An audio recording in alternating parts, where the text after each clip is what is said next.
one day, after I'd been married for several months, I came home, and at the doorstep was a box addressed to me. When I opened this package and saw what was in it, I was so disgusted. I just need a second, sorry.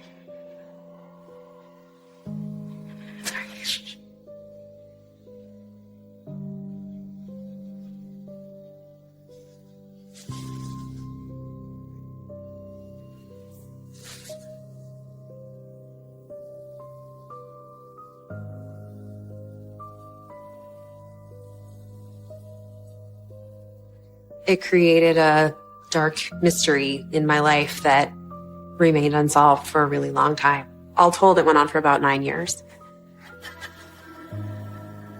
He was the puppet master pulling these terrible strings behind the scenes. There's just a revulsion and a horror to that. He's a monster and he needs to be put away.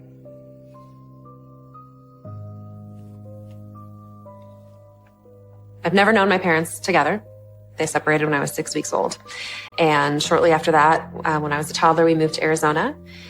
So I was raised primarily by my mom.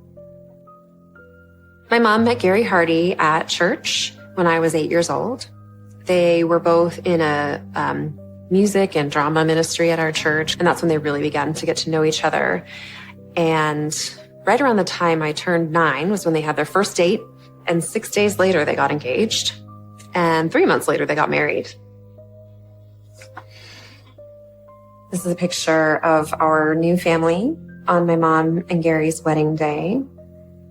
I remember on this day, I actually felt overjoyed for them. I saw how happy my mom was. This was a happy day for me. I see in this picture sort of the culmination of what I think my mom had been waiting for a long time, to find someone to share her life with, to raise her kids with, to be a partner with, and I understand why she was so happy. Around this time was when I had a conversation with my mom and Gary and told them that I would be calling him Dad from here on out. I remember Gary, when I told him this, having an extremely positive emotional reaction. I think he might have even cried, saying that this was so important and special to him. He was so glad that I would be calling him Dad. I've wondered a lot if I factored into Gary's, let's call it, targeting of my mom and our family. I see a child who had a lot of innocence, and things were about to change, and change pretty dramatically. He fooled all of us for 13 years.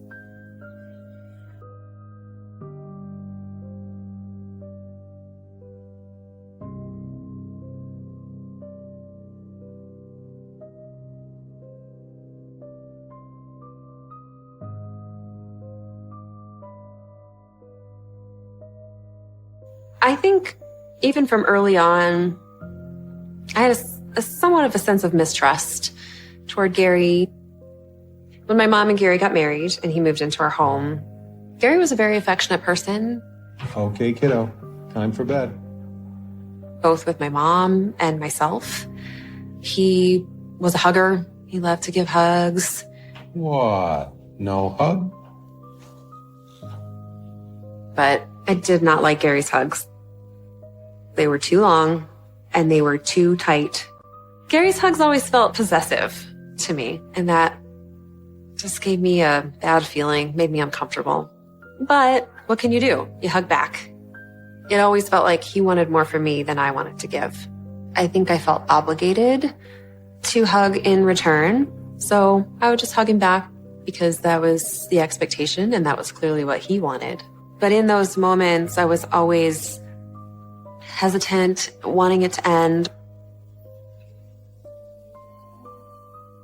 I think I was probably usually the one to pull away first from a hug from Gary. I think it's easy to, especially maybe as a child, just ignore those feelings or brush them off. You accept what you're given when you're a child and it seems normal.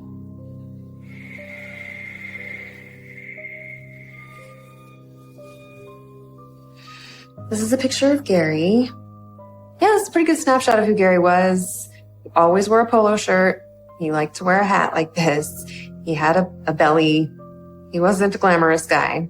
Like, I look at him in this picture and I think, like, what a dweeb. Like, he doesn't look cool at all. Gary appeared to be like a goofy, fuddy-duddy dad.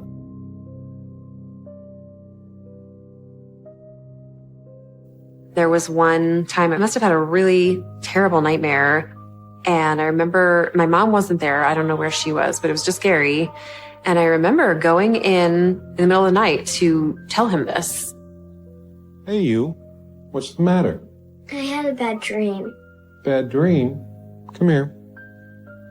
I was raised in a Christian household, and Gary seemed to be every bit as much of a faithful Christian as our family was. And this is really difficult, but he had me sit in bed with him, and he prayed for me. Come here. Come on. Right here. All right. Bad dream, huh? Close your eyes. And even though, he was praying for me, this should be a good thing, it was just the most uncomfortable, reviling feeling that I had from that. I had the sense that he didn't really want to comfort me and help me feel better from this horrible dream, but that he was turning it into an opportunistic thing for himself. And he would bring up that story subsequently many times about how wonderful that was, that I came to him in my hour of distress and I let him comfort me. Oh, sorry, this is like really... All right, beat it. Go to bed. I had a hard time even articulating to myself what I felt about Gary. Even when I did acknowledge the feelings I had, I would rationalize them away. It didn't seem like something that was worth sharing, even with my mom. But I remember thinking, no matter what happens, like, if I ever have a bad dream again, I'm not coming to him for comfort.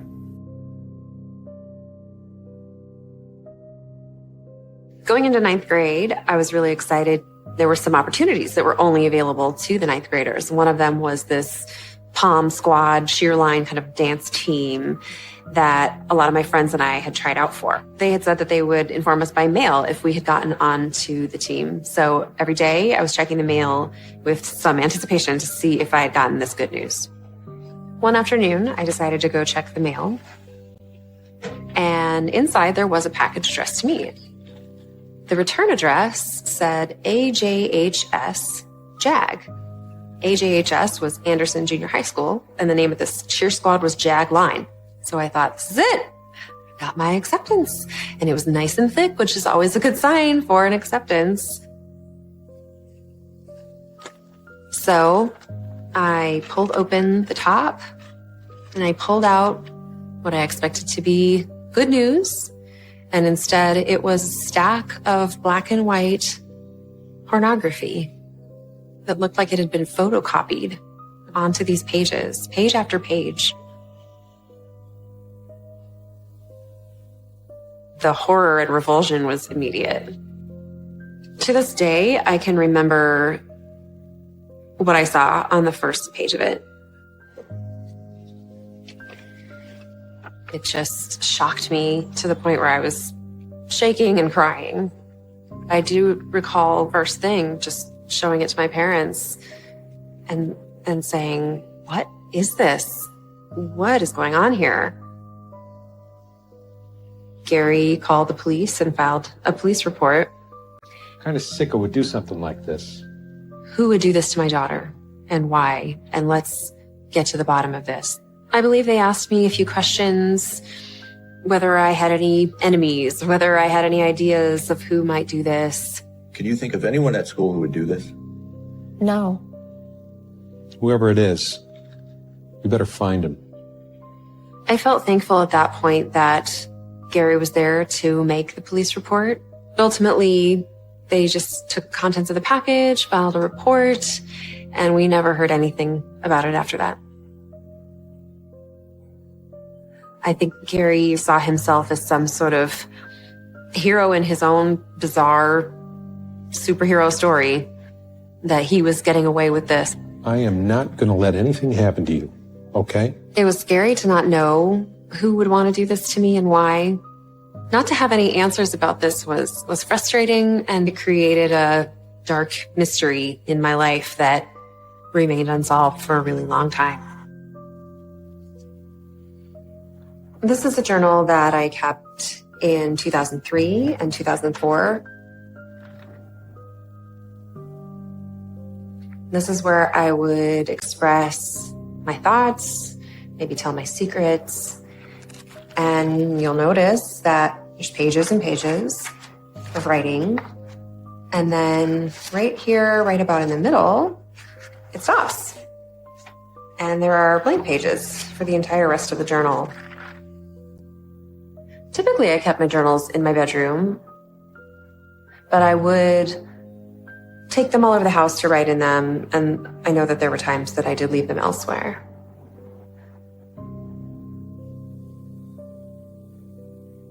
I never worried about anyone reading my journal, and I figured that everybody in the house knew that this was off limits to them.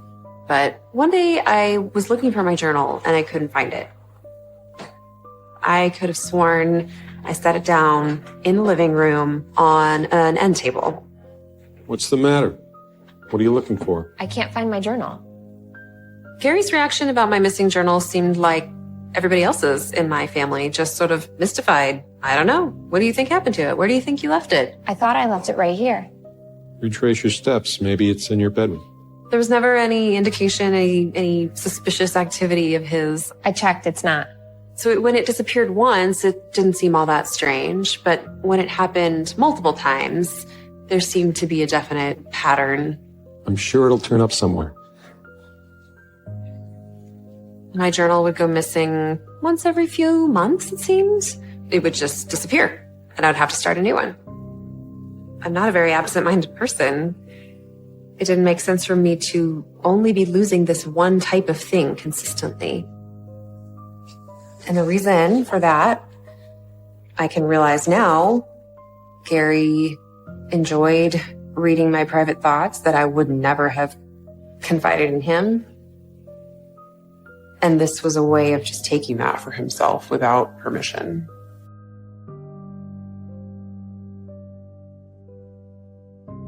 After receiving the first package with the pornography, I was skittish about checking the mail. But as days went by, and then weeks, and then months, with no further incidents, I definitely felt a sense of relief. And it seemed to confirm that this was a one-time thing. About a year had passed since I received the first package, and one day after school, again, I went to check the mail.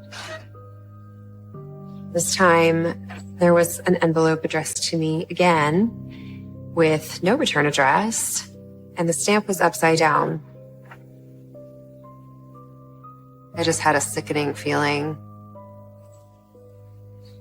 But I opened it, and this time it was just 8x10 color photos, again, explicit sexual acts. And it had a message scrawled in what looked like red lipstick saying, "I love you, I want you, I need you." And it was signed with the name of a boy from my school who I had a crush on, who was a foreign exchange student. His name was Hans. But I knew it could not possibly have been from him because it resembled the first package so much. And at the time I received the first package, I didn't even know this boy. He wasn't even in the country. So someone knew that I liked this boy and was messing with me. Gary was the only other person at home with me, and I immediately took it to him.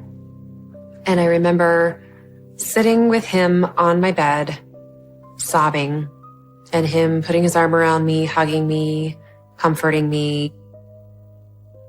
And we were looking at the envelope and saying, who could do this? Why would anyone do this? What is this about? I think the person that sent this isn't mad at you. What do you mean? Gary said to me, well, you know, when someone puts a postage stamp upside down, you know what that means, right? And I said, no, I don't know what that means. And he said, it means I love you. It's kind of like a secret code. I just remember chills going down my spine at that thought that this is someone's sick way of telling me that they love me. It was that much more disturbing. It's okay. Looking back, it's no surprise to me that this happened on a day that I would be alone in the house with Gary. My guess is that was intentional. He could be the hero. He could be the comforter, saves the day. But at the same time, witness my pain and anguish that he had caused. That makes me very angry. And it's pretty revolting to think that he might have done that with a very calculated intention.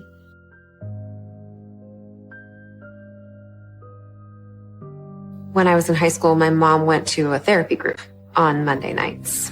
So that would take her out of the house for several hours. My brother had already left home for college. And so it would just be me and Gary alone in the house. I increasingly had a sense sometimes of Gary looking at me in maybe an inappropriate way. I've never been a provocative dresser, but at those times when I wore something that was maybe a little out of character for me, maybe a little bit low cut or a little bit tighter, I would notice Gary just eyeing me, looking a little bit too long at me. And I think as a woman, you just get a sense when a man is looking at you in a different kind of way with a different intention.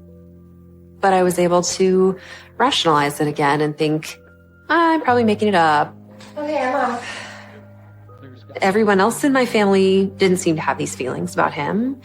My mom loved him, was happy to be with him. So that makes it easier to rationalize and explain it away.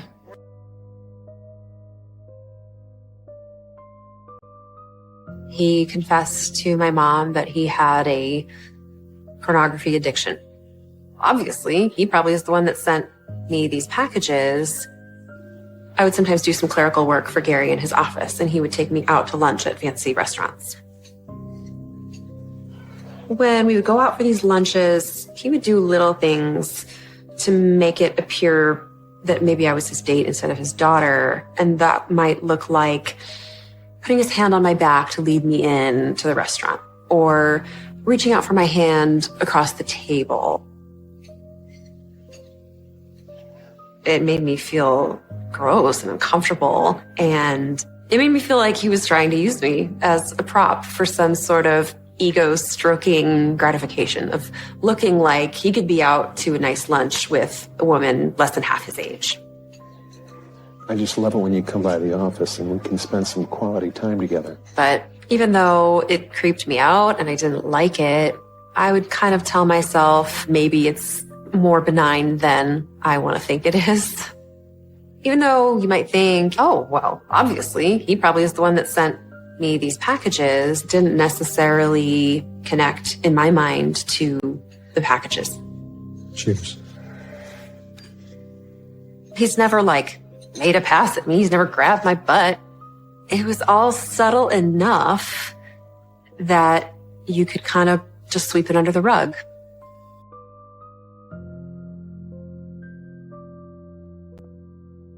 When I was 15, I found out that Gary was being let go from his work for viewing pornography on his work computer. My mom and Gary would fight behind closed doors most of the time, so we would hear sort of muffled arguments. He confessed to my mom that he had a pornography addiction. It definitely came as a surprise. It felt awkward and strange to know that Gary, my dad, was into this type of thing. Looking back, I think finding out that Gary had a problem with pornography should have been a really strong indicator that he was the one who had sent me these packages. But at that point in my life, I had been told pornography is everywhere. Every man you know looks at it, and it's all over the place, right? So because of that, I had a sense that it wasn't all that uncommon for someone to get caught up in this. Don't worry, we'll work it out. My mom let me know that she and Gary were going to work through this by going to therapy together. And because his reaction to me receiving these packages was so comforting, it just didn't add up. Even if he likes to look at it too, it doesn't mean he would harm me in this way.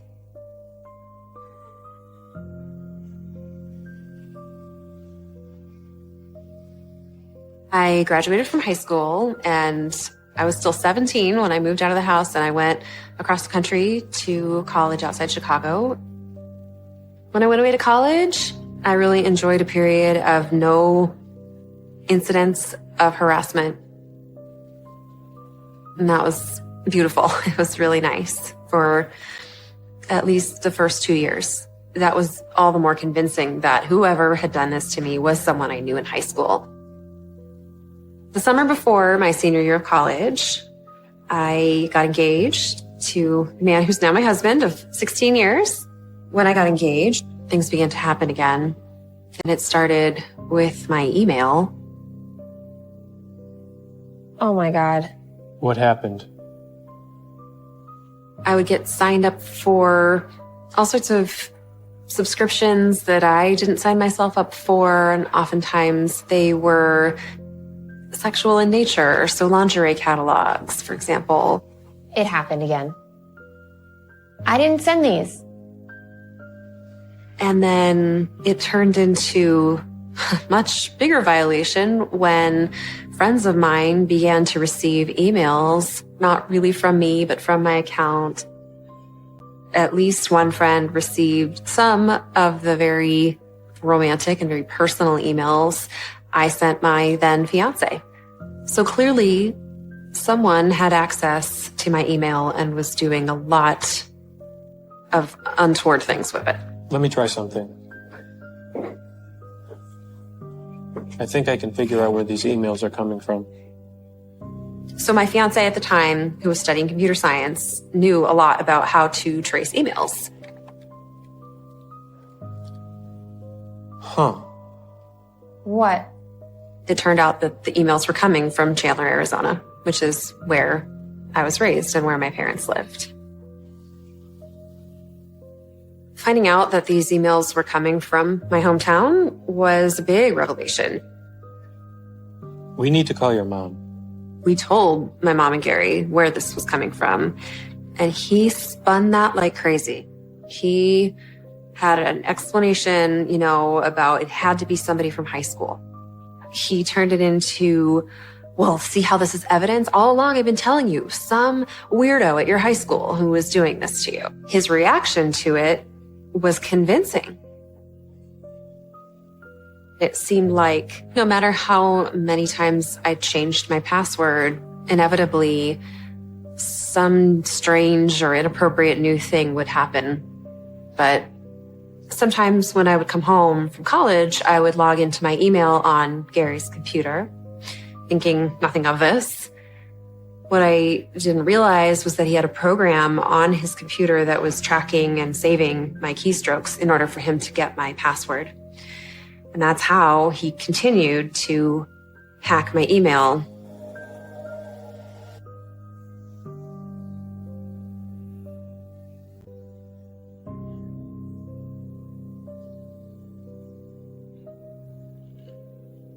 I heard his footsteps. I felt a little bit like I was being watched. This picture is from my wedding day. This is me and Gary. He looks very strange. He doesn't look happy. When I got engaged, he seemed really frazzled by that. He felt a sense of possession of me. During our father-daughter dance, I was very uncomfortable with the way he was holding me, and I kept trying to pull away. And I think he was picking up on it and just refused to release his grip a little bit. I just feel really grossed out thinking about all of those circumstances surrounding that day. Leading up to my wedding day, I had gotten my wedding dress back from alterations and it was ready to go for the big day. So I went into my bedroom to put the dress on. It was nighttime and Gary had said he was going to be taking out the trash right then. He'd be right back to come see me in the dress. My bedroom was on the side of the house next to the side yard where we would keep the trash cans. I was getting undressed and I heard his footsteps on the side of the house where my window faced. And I heard the sound of the pail being dragged across the gravel. And then I heard these sounds stop. It just gave me this sort of chilling sense. I felt a little bit like I was being watched, especially because there was a section of my blinds that was actually missing.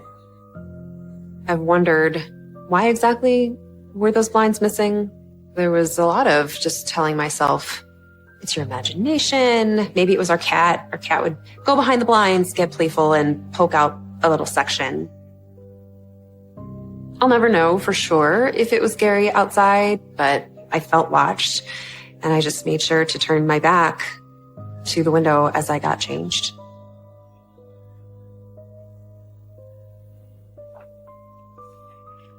This is my bedroom, and I can see this piece of the blinds that's turned down.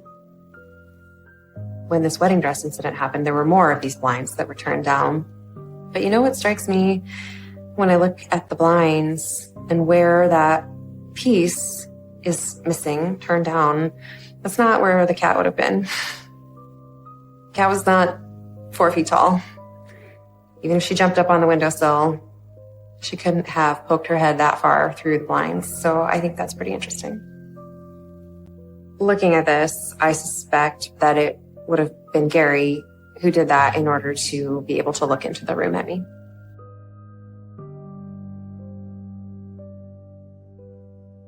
One of the scariest parts about these years of harassment was that no matter where I went, it followed me.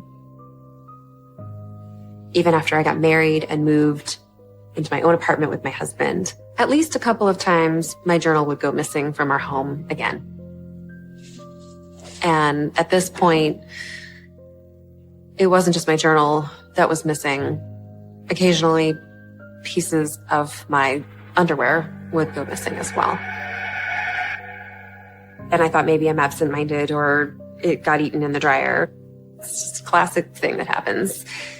So I tried to explain it away with that sort of rationale. But when it happens enough times, you begin to get suspicious that someone's taking these things.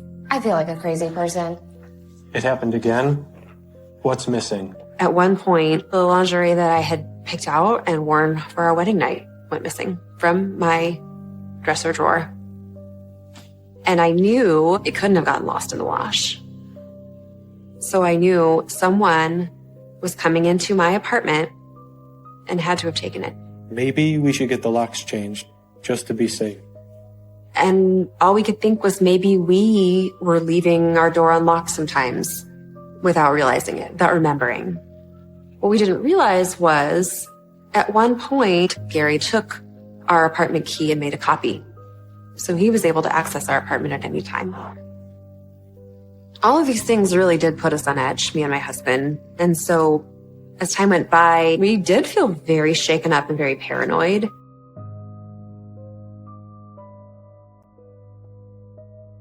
One day, after I'd been married for several months, I came home and at the doorstep was a box addressed to me. But I didn't recognize the name or the return address. Seemed a little strange. I wasn't expecting anything.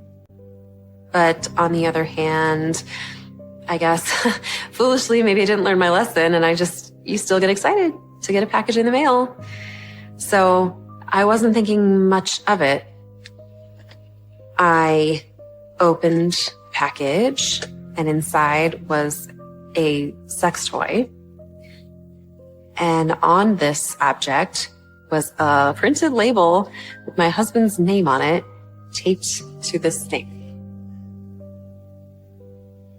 This was much more extreme and invasive than the other packages that I had received in the past. This one had me spiraling and just terrified. I was so disgusted. And so disgusted that someone was thinking of me with this thing in mind. Sorry.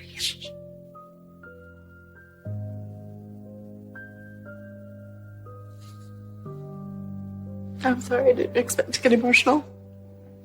Okay.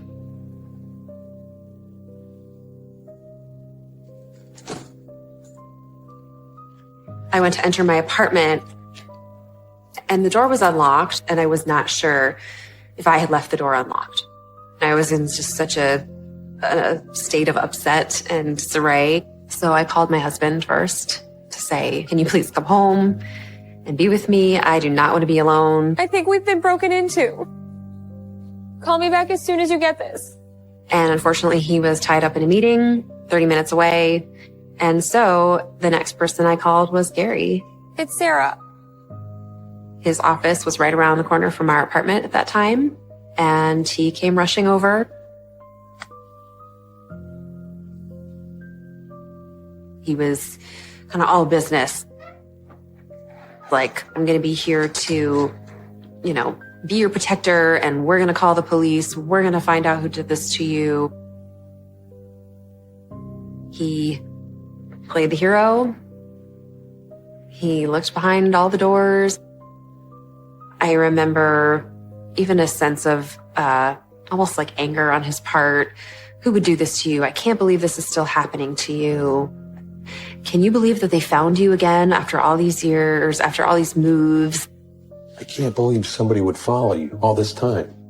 I am going to take care of it, okay? And he investigated the whole space, and then he called the police and filed the report about this incident himself.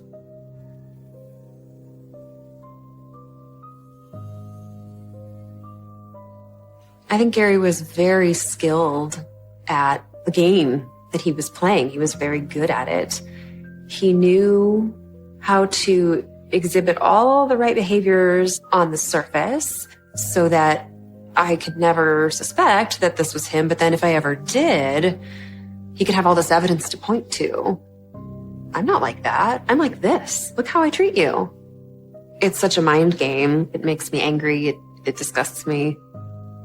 I think keeping us in suspense, keeping us guessing, I think somehow to Gary that felt exciting, that he was getting away with this.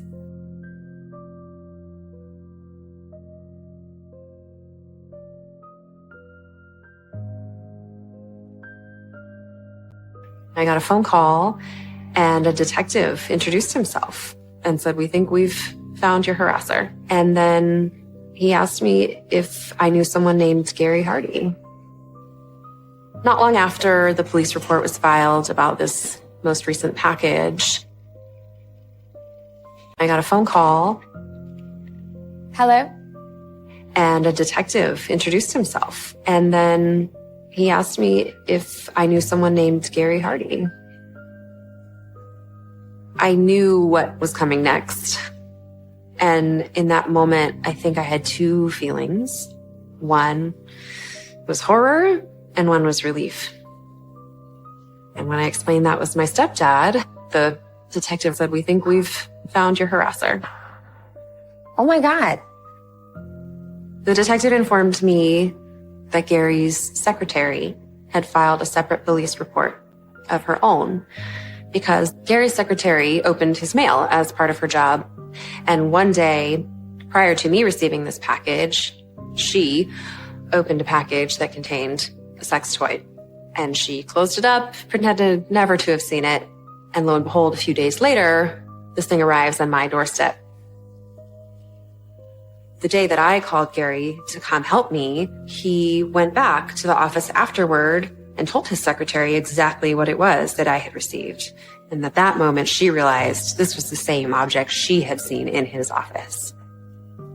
She put the pieces together that this was Gary doing this to me. And so she filed her own police report.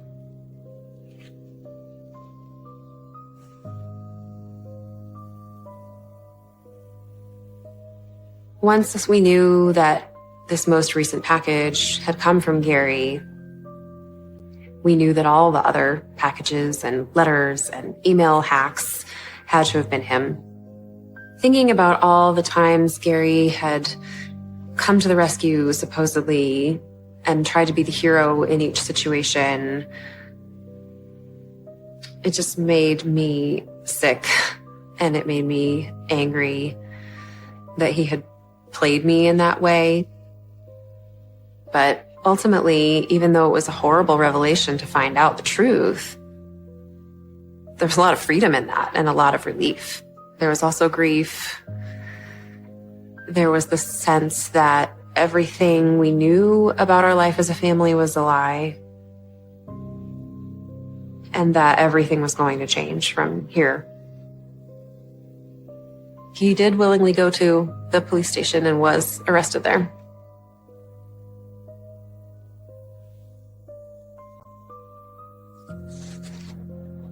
This is an email that Gary sent to me on July 19th, 2005. Dear Sarah, I'm ashamed of what I did to you.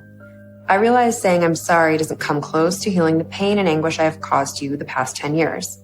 My actions were despicable, deceitful, and tormented you in ways I cannot even imagine. I'm so ashamed at how I could possibly assault and deceive someone whom I did love and cherish. You were a precious gift entrusted to me by your mom and by God, and I abused that gift, and I'm very, very sorry. I didn't believe this at all. You've done these behaviors for 10 years, now you're sorry? Why? Because you got caught. And they still are just kind of silly, meaningless words to me. Maybe also because words like this imply a genuine relationship. And I don't want a genuine relationship with him. A line that bothers me from this email is, you were a precious gift entrusted to me by your mom and by God. I don't think of myself as a gift to be given or to be had, really, unless I so choose.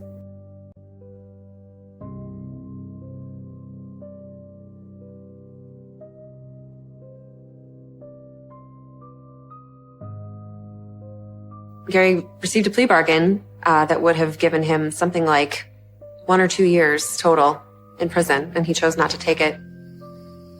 And I'm very happy about that. Ultimately, I think Gary's great dream here would have been to have some type of sexual relationship with me. That's what I think was really the goal. But if not that, I think he wanted to be sort of like this Prince Charming in my life, this savior, hero, God who I just looked up to and thought was so amazing, and who was just this great daddy. And even saying those words makes me want to vomit. It's appalling. It's disgusting. It's infuriating. And I just really rejoiced to know that he would be put away. Justice was being served. And I did not have to think about him for 20 years.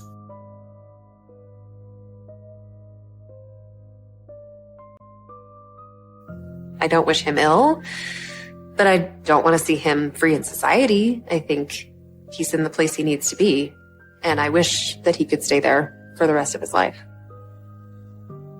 I try not to worry about what may happen when Gary is released from prison, but I can't say that I don't have any concerns. I hope that he has no vendetta against me, my family.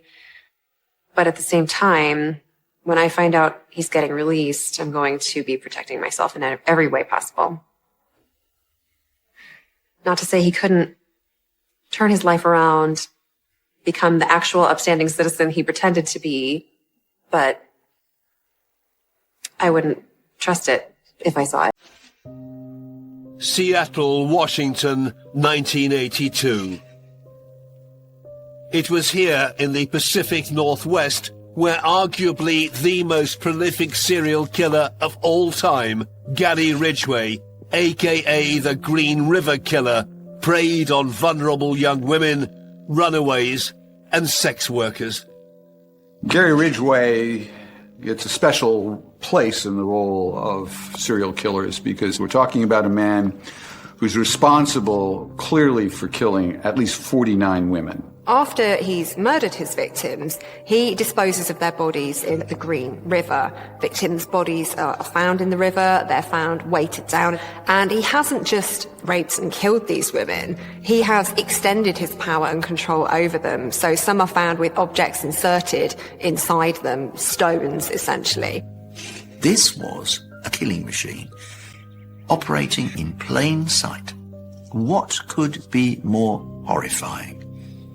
If you walked out into the street and said, "Good morning, Gary," you would not say for 1 second that Ridgway was a serial killer. Elaine Porterfield was a young reporter with the Seattle Post-Intelligencer at the time. Was viewed as largely unremarkable and almost kind of uninteresting, maybe a little bit odd. Gary was a truck painter for a famous truck building company here in Seattle.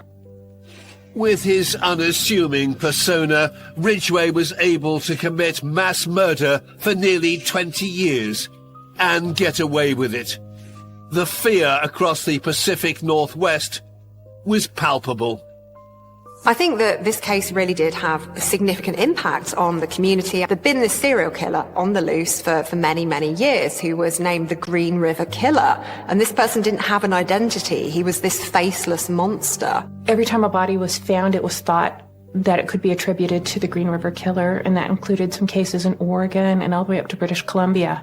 And it was terrifying to women going out by themselves. Virginia Graham's sister Deborah Estes was one of Ridgway's victims. You know, we're both small. She's was about, my same height. And she loved the color purple.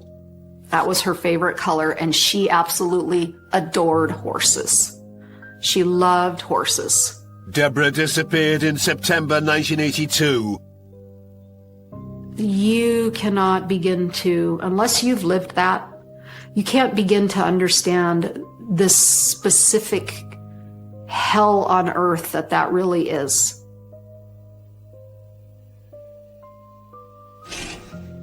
Candice Diskin's younger sister went missing in 1987. My sister's name was Roberta Joseph Hayes. Bobby Joe, that was her nickname. I think of her often. I don't know, she just had a big, beautiful smile and big blue eyes, and she was a funny kid. Bobby Joe's body was not found for 4 years. All the while, Candice suspected the worst, that her sister had been murdered by the Green River Killer. It was a really tough time not knowing where so many people's loved ones, their daughters, where they were, what was happening to them. Sergeant Frank Atchley and his partner Bob Lamoria served jointly as supervisors on the Green River Task Force. They and their fellow detectives worked tirelessly to track down the man who was arguably the most prolific mass murderer in U.S. history. We were finding victims 2 or 3 times a week during certain periods of time during the investigation. We had victims that were missing for over 2 years that had never been reported missing. So it made it easy for Mr. Ridgway to get away with it as long as he did, because we were sometimes 2 and 3 years behind him. This killer's story begins nearly 70 years ago. Gary Ridgway was born in Salt Lake City, Utah in 1949. The middle of 3 sons to a ferocious, domineering mother and a bus driver father. His parents argued relentlessly, but he always took his mother's side. The mother was to become the most signal figure in his life. The other thing about his mother is this. Up till roughly age 13, he had a bedwetting problem, and his mother would deal with his problem by personally washing his genitalia. This kind of behavior is very unusual. It is going to inevitably lead to a confusion about sexuality. And indeed, Ridgway admitted to his psychiatrist that he had lustful sexual feelings towards his mother.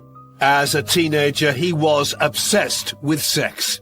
By the time he reaches adolescence, Ridgway has got what could only be described as a supercharged sex drive. He wants sex all the time, everywhere, regardless. Ridgway struggled in school and was held back 2 grades. There's also problems with his peers. He's always the slow one. He's always a bit behind. So always being the odd one out, not having that sense of belonging. And one of the things that Gary Ridgway learned to protect himself was to be violent, was to instill fear in other people, because that was a kind of armor. Age 16, Ridgway viciously attacked a 6-year-old boy.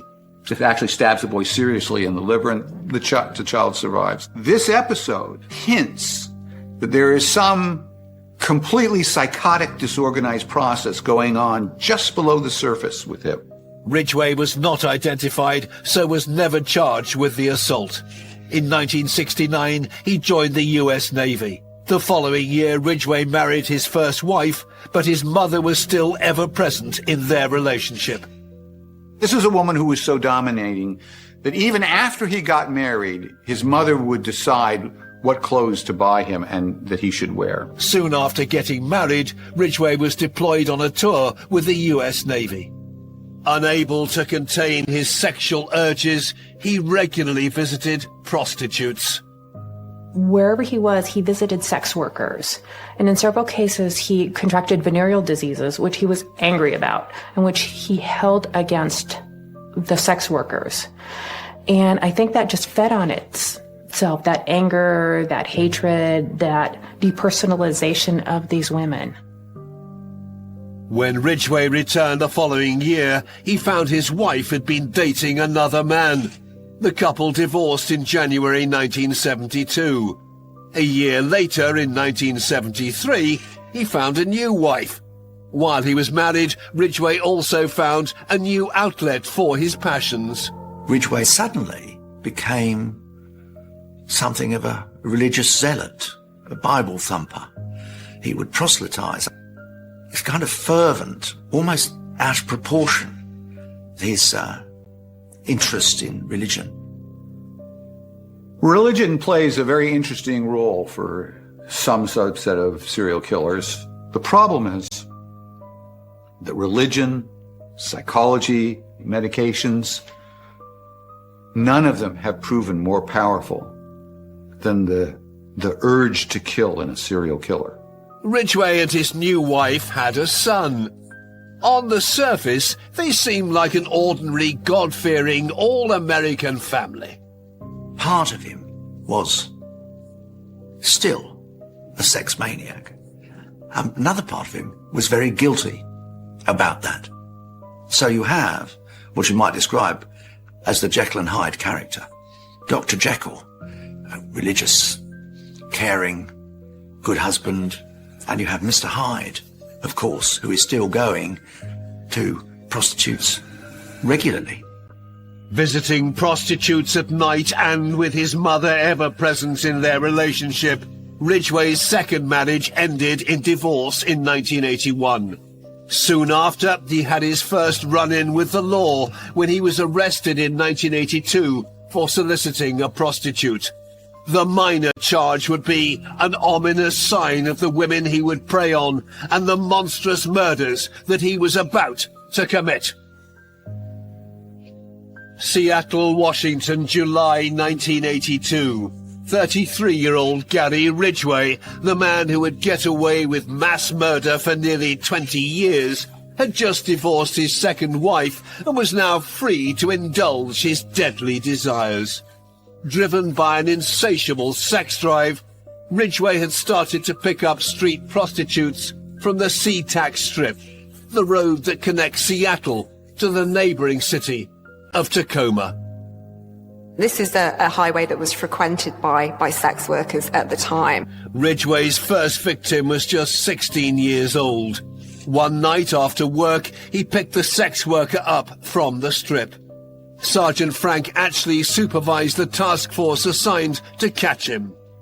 These women were in the area of Pacific Highway South, and that's where he would make contact with them and abduct them. Okay, and usually these were after hours, during the hours of darkness. How he would get them into his car is anybody's guess. Ridgway took his first victim to a desolate location along the banks of the Green River, just outside Seattle's city limits. The body of the 16-year-old was found on July the 15th, 1982. Detectives later determined that she'd been murdered about a week earlier. Sergeant Bob Lamoria supervised the search at the first crime scene. The first victim apparently floated down the river and got tangled up in some brush and the rocks, and her body was exposed in plain view. Her kidnap and killing in July 1982 would set a sinister pattern that would result in 49 confirmed murders. Ridgway typically targeted young women drawn to the peace and promise of America's Pacific Northwest. He's preying on vulnerable women, so women who are either sex workers or young women who have run away from home. They were young women doing the best they could in the way they knew how. They were 15, 16, 17 years old, 20 years old. After his first murder, Ridgway went on a frenzied killing spree. In just 5 weeks, he picked up 5 more women from the SeaTac Strip. By August the 15th, 1982, Ridgway had kidnapped, raped, and callously killed all of them. He dumped one of the bodies near a creek and 4 in the Green River. The defiled bodies were found in clusters along the banks. The homicides started in, 1982, and the publicity that was being received or broadcasted by the news media, every member of this county, the state of Washington, the United States, were aware of these murders.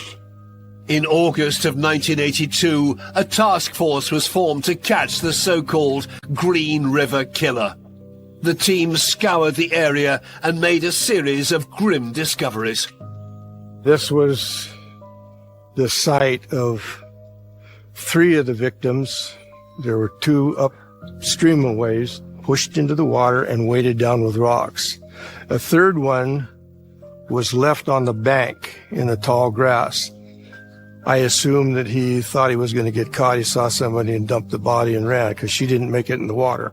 When the call came out, we would dispatch the task force. We would set up a perimeter. We would line up and we would clip every blade of grass, looking for any hairs, fibers, or anything else that might be of investigative value. Analyzing the bodies, detectives quickly determined a pattern in the killer's behavior. He would head to the SeaTac Strip after work. There he would pick up a sex worker from the side of the road. The women did not know it, but then their fate was sealed. His method of operation, his MO, was taking these women to wooded, isolated areas, sometimes along riverbanks, along stretches of road, so that he would see any approaching vehicles, give him plenty of time to avoid being seen. Ridgway would park and persuade the women to get out of his truck. Then he would attack. Each victim was manually strangulated, and the fact that he admitted to the pleasure he sought out of watching the life seep out of each of the bodies, I feel that is horrific. What is more, Ridgway's victims had no idea it was coming. Ridgway strangled many of his victims from behind. It gives him, first of all, the element of surprise. It reduces the likelihood they can effectively fight back against him. In those few seconds before his victims became unconscious, they would be shocked, they would be struggling to breathe, they would be in pain, they may be trying to fight back. In about 10 seconds, somebody will be unconscious and unable to respond to you.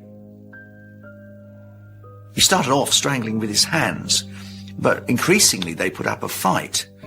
It bruised his arms, and he didn't want to have to explain that to his friends or to his son. And so he started using ligatures, because it meant he didn't have to put his hands on their throat. By the end of the summer of 1982, Ridgway had kidnapped, murdered, and then raped 9 young women. He would pick up sex workers and murder them and then dispose of their bodies in clusters. So there would be dump sites where there were several bodies of his victims. The next group that we found was on the Starlake Road.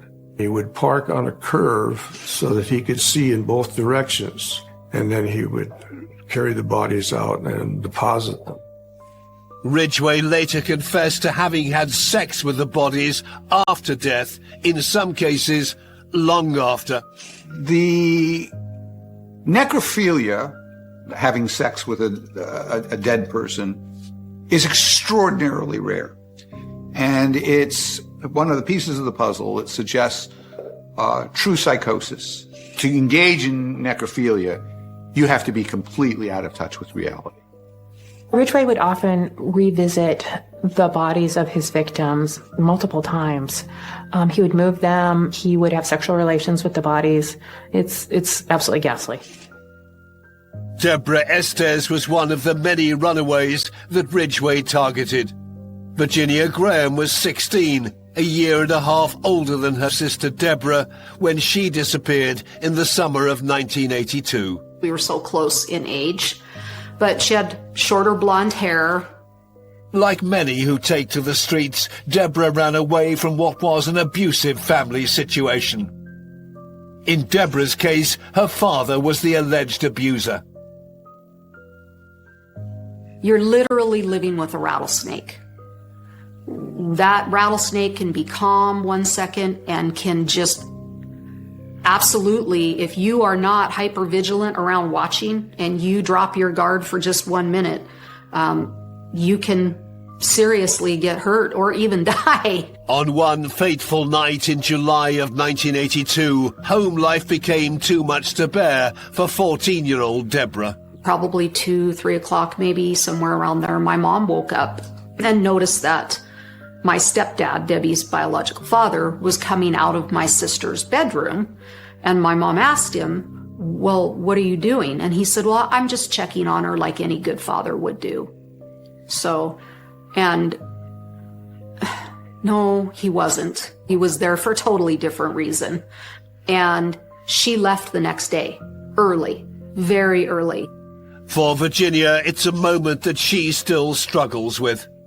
I would have grabbed her and I would have held on to her. And I don't know what we could have done because she was 14 years old. Deborah's mother reported her as missing to the Seattle police soon after. On September the 20th, 1982, Deborah was brought to a police station. She'd reported that she'd been raped by a client a week earlier and was there to see photos of the suspect. It turned out that the man who attacked Deborah was another serial rapist that was also active in the area. Just after she talked to law enforcement, a detective dropped her off at the motel that she was living in. Deborah was never seen again. She was just 15 years old. Well, the same day that she got dropped off by the detective investigating the serial rape cases was the same day that Gary Ridgway picked her up. Deborah's desecrated body was found nearly 6 years later. She'd been dumped in the debris of a building site just down the road from where she'd been abducted. From where he picked her up to where he took her to kill her, she maybe would have lived no more than an hour, hour and a half at the most from the time he picked her up. By the time, they drove and everything took place and he buried her, no more than an hour and a half. So,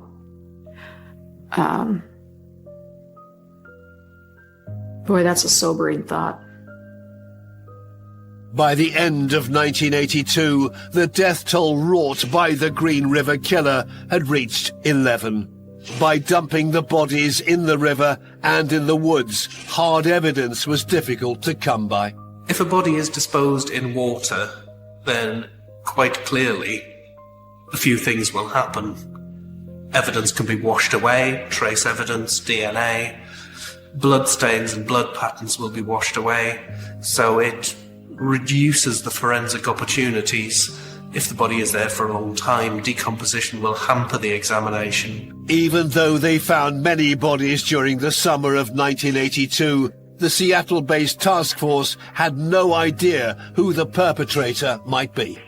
Or a suspect pool was basically every male over 17 or 18 years old in the entire world. And we didn't know whether he was coming from someplace else, flying in or driving in or what. It would take nearly 20 more years and many more murders to finally stop the killer. But when a truck was seen picking up a sex worker on the SeaTac Strip, the true identity of the mysterious mass murderer known only as the Green River Killer was finally revealed. Seattle, Washington, 1982.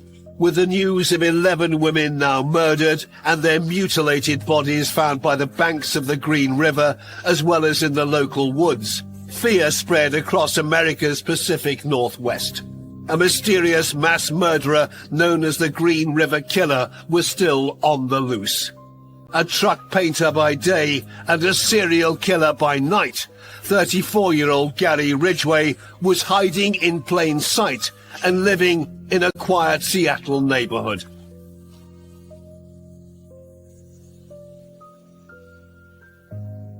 The police in the area were struggling because who would suspect Gary Ridgway's inoffensive, talkative, plain, ordinary-looking man? There was no horn, there were no tails, he wasn't wearing a great black cloak.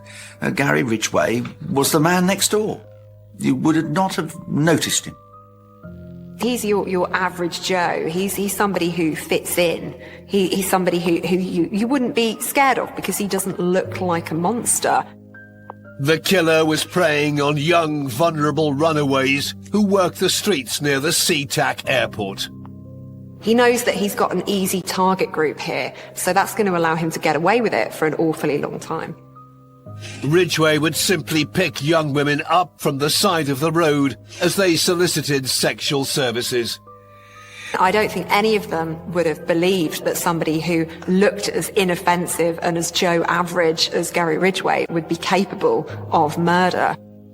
After what seemed a lull over the winter when no new bodies were found, in the spring of 1983, Seattle's serial killer struck again.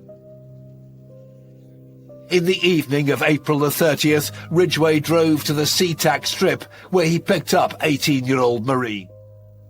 Like so many of his victims, she sold sex to survive. She also had a boyfriend who acted as her pimp. When he saw her get in Ridgway's truck, his gut feeling told him something was not right, so he decided to follow them. The boyfriend saw her get into the car and he was trying to go to her rescue, but he couldn't because he got stopped at an electrical signal light. When she didn't return home a few days later, Marie's anxious boyfriend and her father desperately searched the area. The boyfriend and the girl's father drove around the areas trying to find it, and they were worried about the girl because they were also aware of the Green River murders. The two men made a remarkable discovery. While patrolling or while driving around checking the areas for their girlfriend and daughter, they found this truck that matched the description that the boyfriend had seen, and it turned out to be Gary Ridgway's. Ridgway's distinctive truck sat in the driveway as a detective questioned the 34-year-old car painter at his house. With Marie nowhere to be seen, the officer did not pursue the lead. Marie's badly decomposed body would be found 20 years later. However, Ridgway would remain on the police's radar. But in the spring of 1983, the killer slipped through the net. Just a few days later, on May the 3rd, he killed again. This time, he radically changed his M.O. He attacked 21-year-old Carol Ann, a local waitress and a single mother. Carol Ann was somebody who wasn't a sex worker. She was somebody who knew Gary Ridgway, and that the two of them had sex, and afterwards Gary Ridgway had strangled her. But it wasn't enough for him to just kill her. He engaged in some rather bizarre behaviour with Carol Ann's body. So he put a grocery bag over her head. He left 2 gutted fish on her body. He draped an empty bottle of wine over her torso, and he'd left ground up sausage meat on her hands. Carol Ann's body was found some 20 miles east of the SeaTac Strip in Maple Valley, Washington. This woman was different than the other victims. It was maybe the only time or the first time that he killed a non-prostitute. And what do we know about Ridgway's response to doing this? He did something that I've almost never heard of in a serial killer. He laid beside the body and he cried. And crying is something serial killers don't do. And what I would like to suggest this tells us, what it teaches us, is that even the devil himself has a moment where he sees clearly enough what depravity and evil reeks in his soul to be touched humanly. By the end of the year, the desecrated bodies of 24 women had been found by shocked passers-by. Many more had been reported missing, and the suspicion was that they too were the victims of the Green River Killer.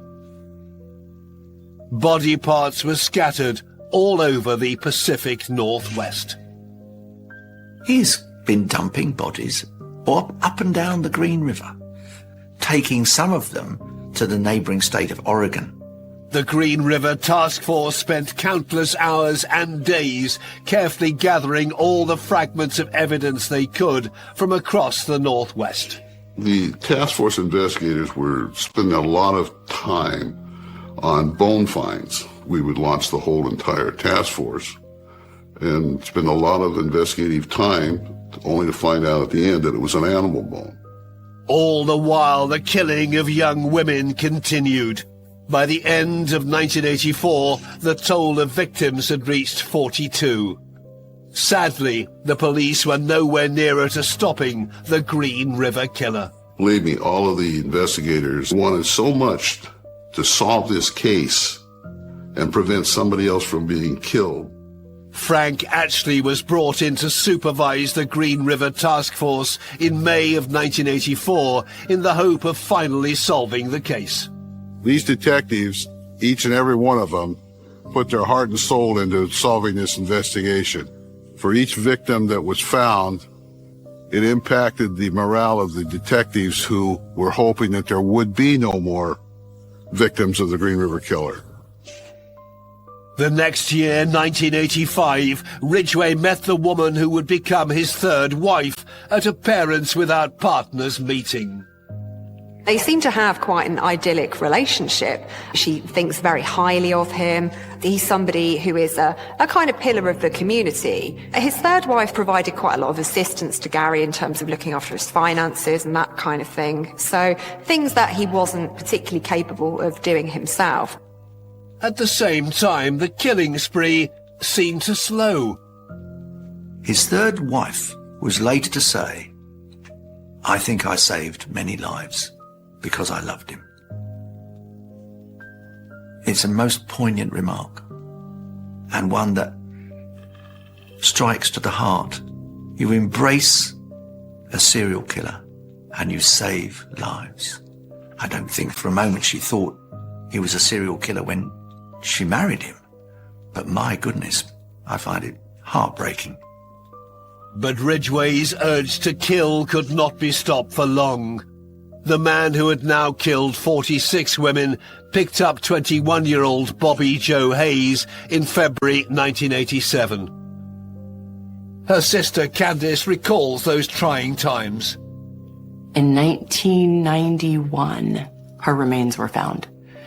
So 4 years after she went missing, her remains were found on Highway 410 outside of Seattle in Auburn. So that was terrible for the family, as you can imagine.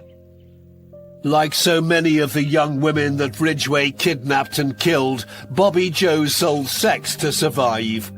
A single mother of 5, she was known to frequent the SeaTac Strip, Ridgway's hunting ground.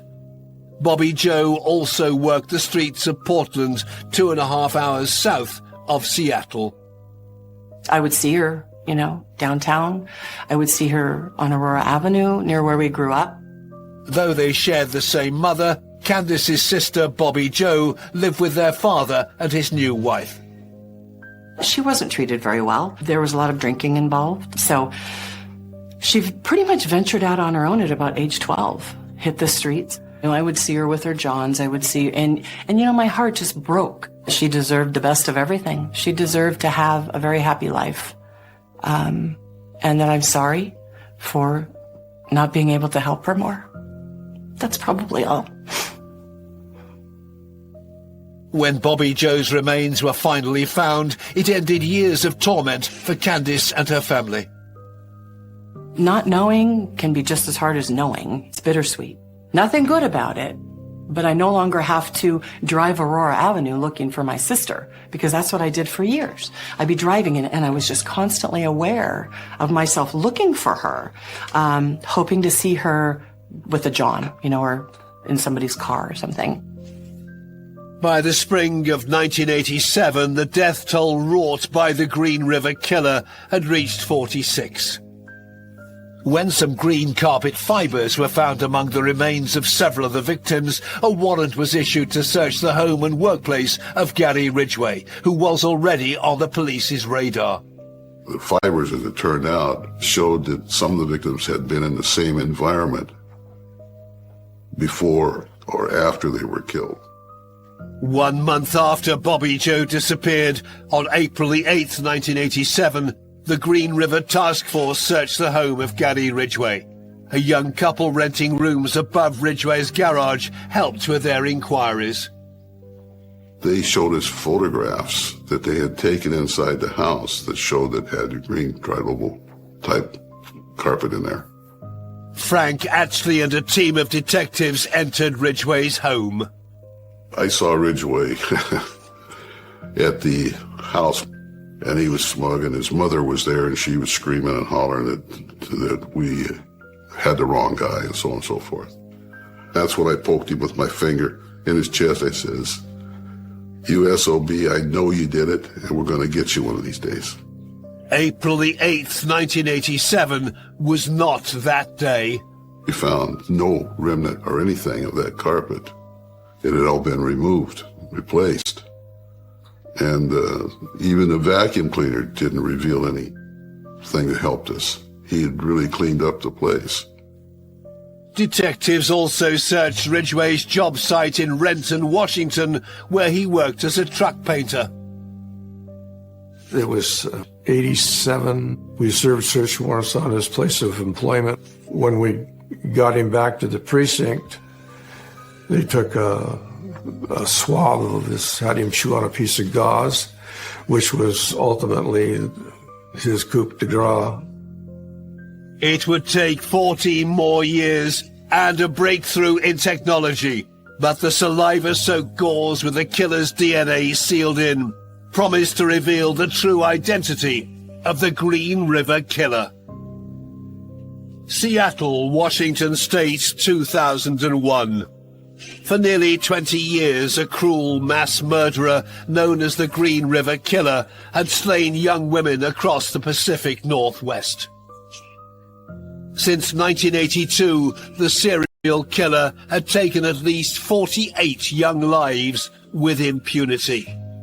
But thanks to groundbreaking advances in forensic technology at the turn of the 21st century, The net was finally closing in on the man next door, 52-year-old Gary Ridgway.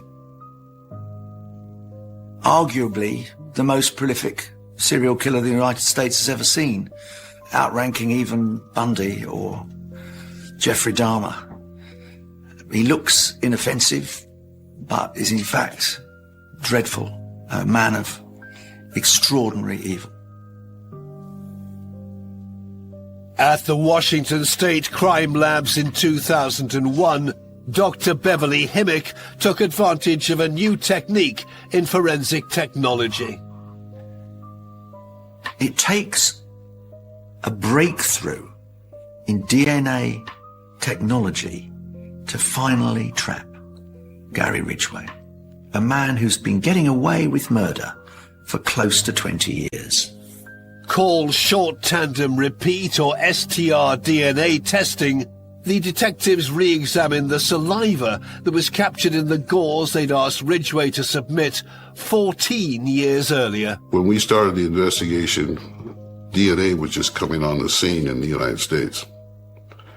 And the thing that we finally got Ridgway on, the DNA, had been submitted 2, 3, 4 times previous for processing, but it kept coming back inconclusive. It wasn't until 2001 we got a positive hit on him. As they were gathering evidence against him in the autumn of 2001, Gary Ridgway suddenly re-emerged. Whilst Gary Ridgway might have stopped killing for a period of time, he has not completely turned around his behaviour or his lifestyle. In 2001, he is picked up by a police officer as he is soliciting a sex worker. He makes the mistake of picking up an undercover police officer whom he mistakes for a prostitute, and that led to his arrest.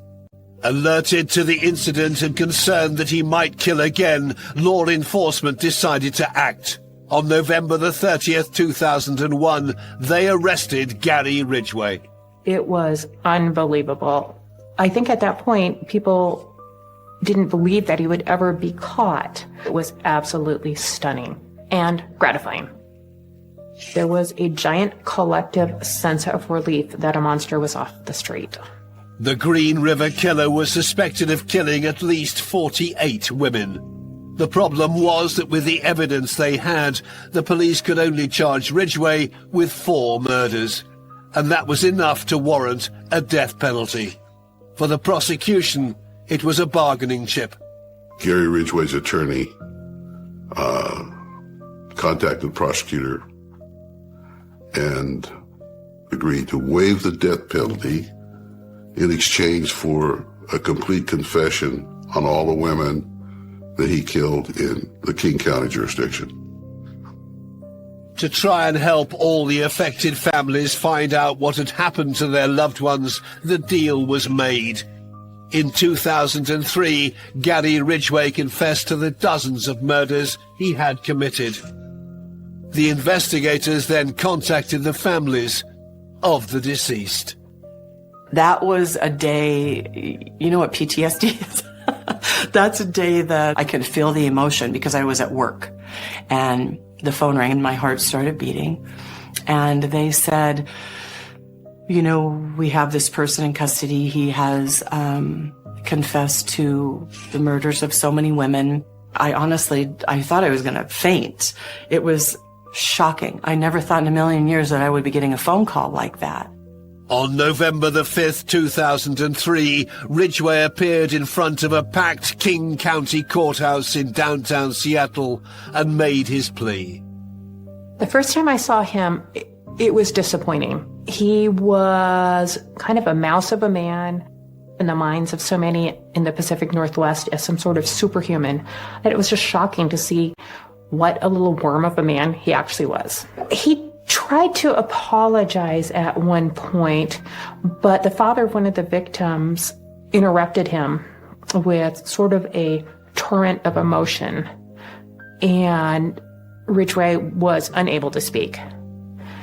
The father obviously just had to address him.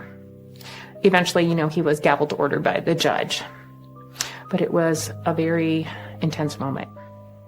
The only time Gary Ridgway was affected by any words that anyone spoke were when he was forgiven. Interestingly enough, that made me more angry when I saw that. It's like, I just poured my heart out to you, what you've done to our family by taking my sister. And nothing. He had no facial expression whatsoever. I didn't get it. The first time that they sentenced Gary Ridgway in 2003, I couldn't cry. I was numb. There just was nothing there. Virginia Graham went to the court to try to understand why Ridgway had killed her sister Deborah over 20 years earlier. I don't know how another human being could do to somebody else what he put these girls through. In the court that day, there were no pictures of who these victims were. It was just names on a piece of paper. So I wanted him to know that she wasn't a thing, that she was my sister and that she was loved. So I had that picture that I showed to him. She was a little girl when she was murdered by him. In November 2003, Gary Ridgway was convicted of 48 counts of aggravated murder. He was sentenced to 480 years in prison. When a 49th body was found in December 2010, dumped in Washington, Ridgway was given an additional life sentence. They found Becky's body. Her remains were found by accident. That was my sister's best friend. There are so many names, so many victims, and I think it's important that we try and remember all of those women. In his final statement and admission of guilt, he said, "I wanted to kill as many women I thought were prostitutes as I possibly could." If anyone truly deserves the title of an evil killer, it is unquestionably Gary Ridgway. The Green River Killer murdered 49 young women. They may be gone, but for the loved ones left behind, they will never be forgotten. I can always see her face. She was very fun, very bright, big, beautiful, blonde hair, blue-eyed, angelic little girl. Sentenced to life in prison without the possibility of parole, the Green River Killer will never be free again. Arguably the most prolific serial killer ever known, Gary Ridgway is without doubt one of the world's most evil killers. But you don't know me.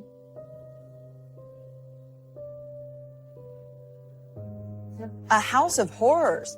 That's how some people are describing conditions inside the Turpin residence. I am angry, and I feel sorry for the kids. So much could have been prevented if I would have spoke out a long time ago.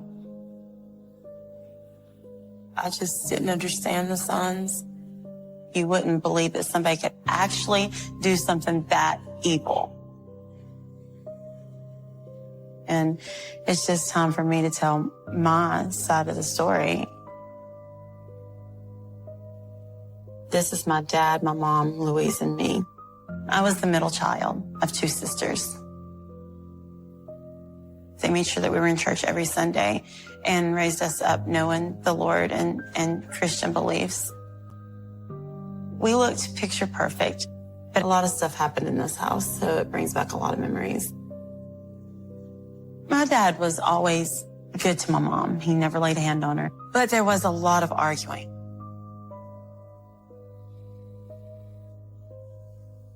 I'm trying to juggle too many things. Can't you see that? How hard is it to keep a damn house clean?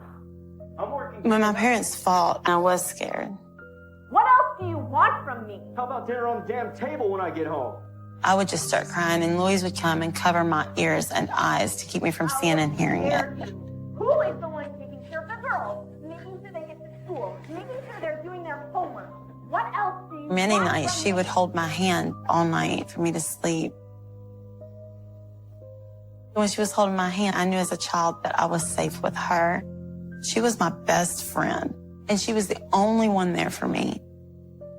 But something happened. Everything changed. By the time my sister got arrested, the look in her eyes and the expressions on her face were scary, evil looking. What went wrong? How did she become this person?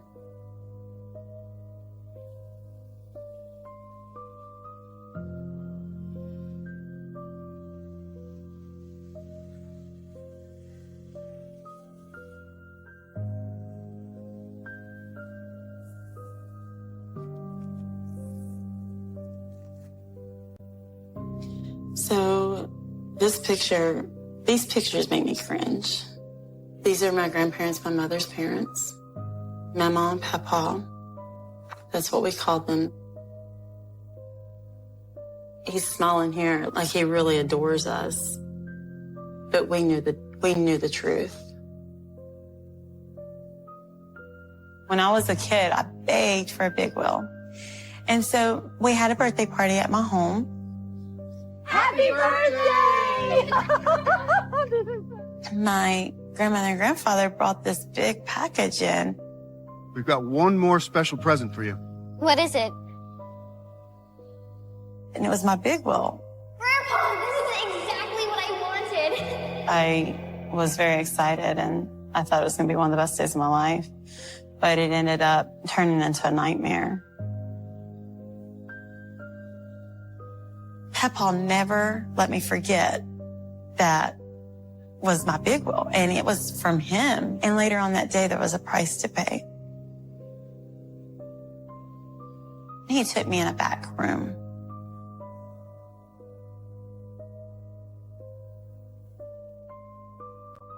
Do you like your birthday present?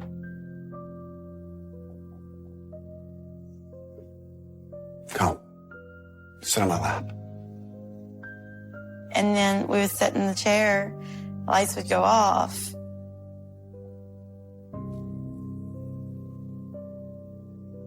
He would pull me on his lap. Don't worry. He would put his hands in my pants or up my shirt. And I would always feel him breathing on me. When I started to make noise, I remember him putting his hand over my mouth and he would whisper in my ear, "This means I love you." And then he would tell me, "Don't tell nobody."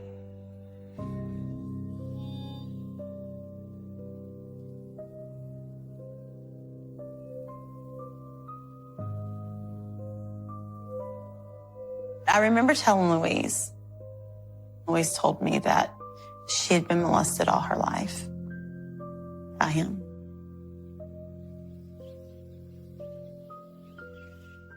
She just became so protective.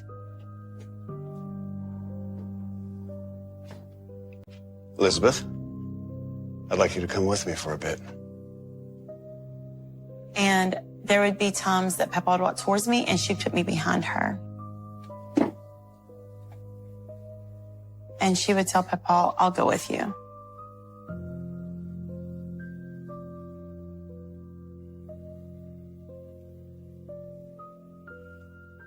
And then I started realizing she's taking the molestation from me.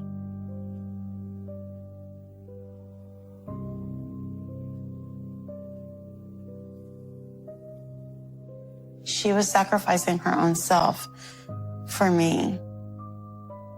And I thought about that and thought about that and thought about that. I never told anybody. He never was charged with child molestation. And he died last year at 95 years old. When it came to Louise, I often wonder if it drove her insane and made her do the things that she has done.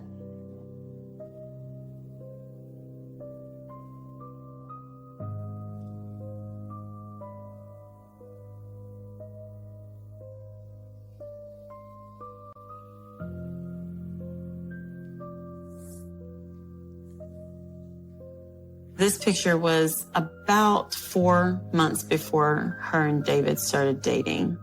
She still looks so young to me. She still looks like a baby. David was 6.5 years older than Louise. A lot of people in town thought that The Turpin family was just like God's gift to earth. Like, they were the most Christian as Christian gets. I think she adored him because Louise was looking for a way out.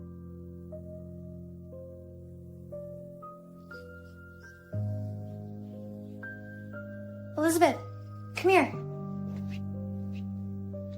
Louise one day had called me. She had hollered my name to come here. And she said, come in, I got a secret to tell you. I have something I want to tell you, but you have to promise to keep it to yourself. I was excited. I was always excited when she had a secret to tell me because it made me feel big, you know? You like David, right? And she was like, how would you like it if I got married? If I married David and we had a little baby and you could come over and spend the night sometimes and you could hold the baby. A family? Wow, Louise. And all this stuff. And she was packing her duffel bag. And then she went on to say, and don't tell anybody I asked you that. Don't say anything to anybody about me packing this duffel bag because this is our secret. Louise was only 16 years old when she told me all this. Just remember, though, you promised not to tell anyone. But I still didn't think of her packing because she was going to leave. I didn't put two and two together.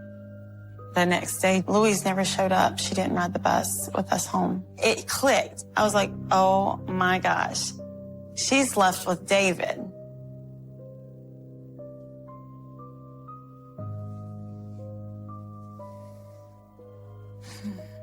This picture was actually taken at the end of the wedding. The police found Louise and David in Texas. When Louise came home, she immediately demanded that they let her get married.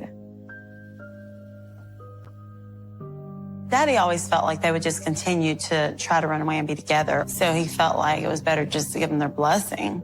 So Louise got married at 16, and I think David was 23.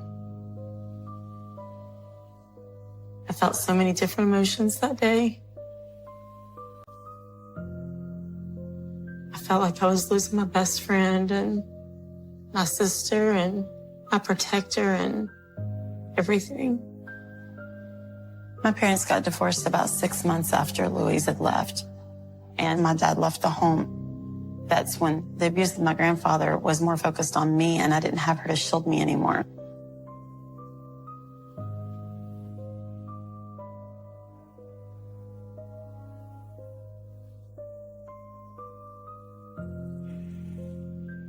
This is Louise pregnant with her first. Louise always talked about growing up. She was going to have 12 children, and before you knew it, they had 4 kids. At that point in my life, I was in college, and I was fixing to take summer break from college. I didn't want to go home to all the chaos. It just seemed like she was living the dream life. I was just plain out asked her, I said, could I stay the summer with you so I don't have to go home? And it was that simple. That was how it all started.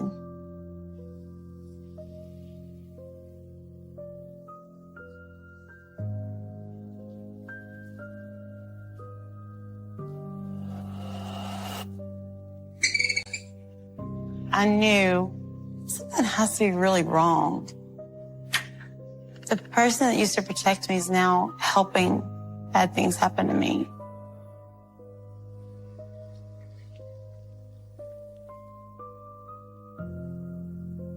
This is the day that we were leaving for me to go stay with Louise and David for the summer. When I spent the summer with her, it changed everything for me. Within 24 hours from this picture is when I realized that Louise was not someone I wanted to be around.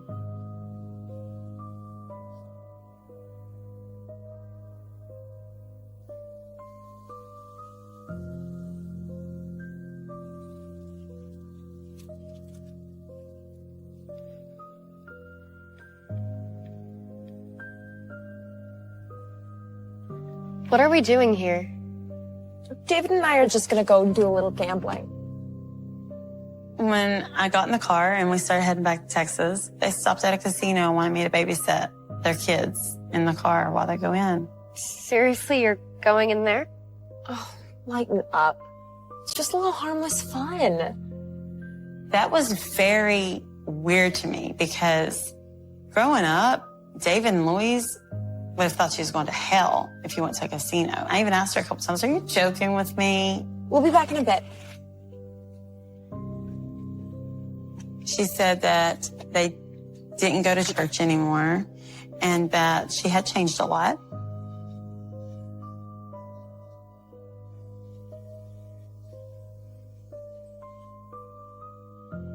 It just got darker and darker. I was scared to open the door.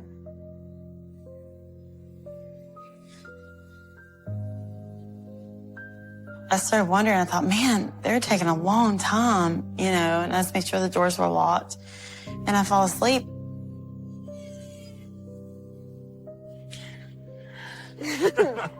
Morning, sunshine. When they finally came out, it was daylight. Where have you guys been? Playing slots? I was like, you left us in the car all night with the kids. And she kind of laughed it off. Oh, you're fine. I was upset, but I didn't show it. Here I am almost to Texas.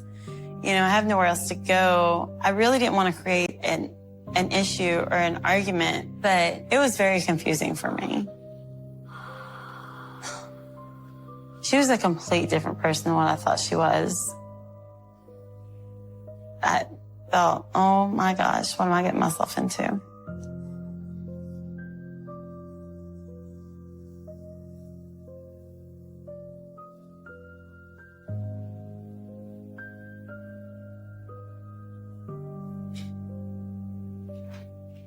It was not just cluttered, it was just messy. Like papers all over the floors,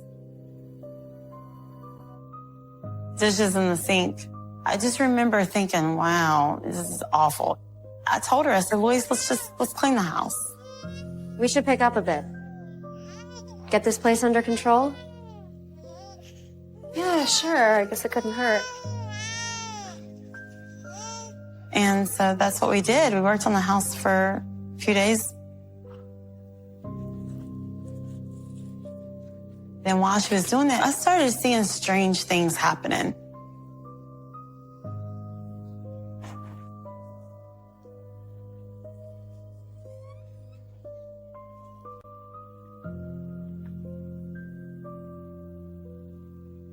I didn't really get to know my nieces and nephews because she kept them so isolated. They were in their rooms most of the time.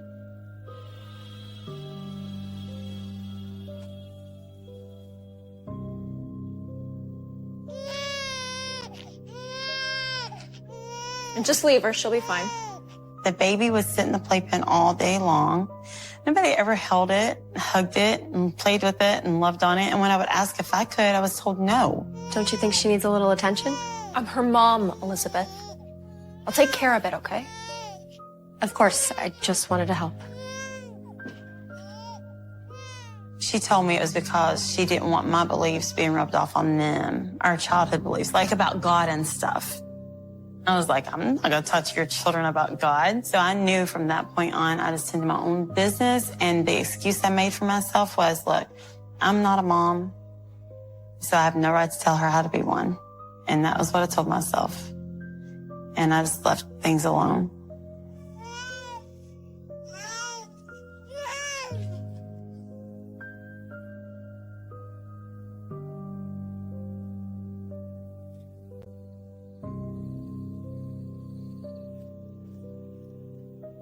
Me and Louise and David would sit at a table and eat. And the kids were always in their rooms. I thought it was odd. Where's everyone else? I remember the first time that happened, I was like, aren't you going to call the kids down and feed them? Do you guys eat separately or something? We'll get some.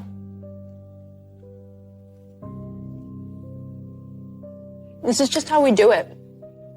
And she was like, yeah, I'll calm down in a few minutes. Like it was no big deal. I feel bad. To me, the kids should be going first. Okay, we're finished up. Come on down for some supper. Then how it worked was that she would call them down one by one. She'd call the oldest one's name, and she would come down.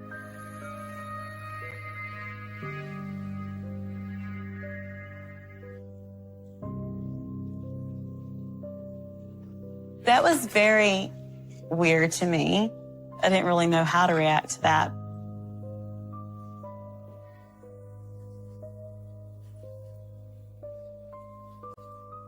And then she waited for permission without asking. She waited for Louise to tell her to take a bite. She could eat now. Go ahead.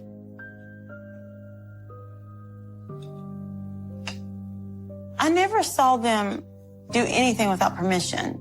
I never heard them talk. Not even the oldest one. It was like they were forbidden to talk. I love this stuff, don't you? I remember asking Louise, do they ever talk? And she goes, yeah, if I tell them to talk to you, they will. It's like everything was controlled.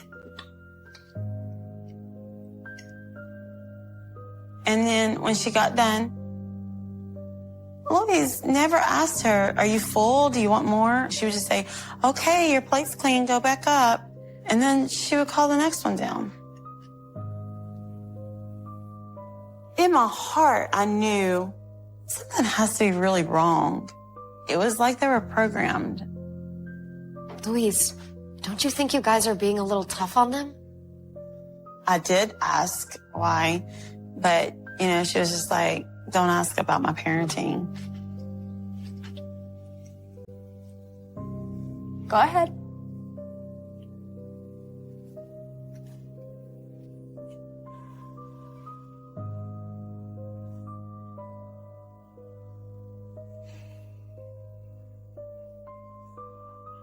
I had never heard Louise laugh like that before. It was just different. More of an evil laugh. About a week into living with Louise and David, that's when the rules were explained to me. So listen, if you're gonna start working this summer, there's a couple rules I need you to follow, okay? She just told me, don't have any friends, don't tell anybody where you live, don't give nobody my address, don't give nobody my phone number. You're not allowed to have phone calls here, and I don't want you dating. Okay. I don't even know who I would talk to. You start meeting people, you start running your mouth, and I can't have that. I don't know if she was afraid I was going to say something about the house or about things I saw. I remember asking her why, like, why can't I tell anybody where we're at or have anybody call me? And she says, we live a very private life, and that's how I want to keep it. David and I keep to ourselves. We don't like other people in our business, so I'm gonna need you to do the same. Okay. But she also wanted me to get a job. So she took me to and from work, and she watched me real closely. And she told me basically that if I didn't obey her rules, there'd be consequences. You won't have a place to live. Got it? Hey. Got it.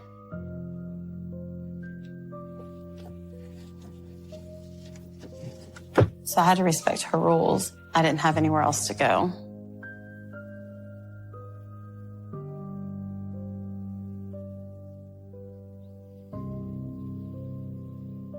David began to watch me and say some really awful, nasty things, like, you know, he shouldn't be saying to his sister-in-law.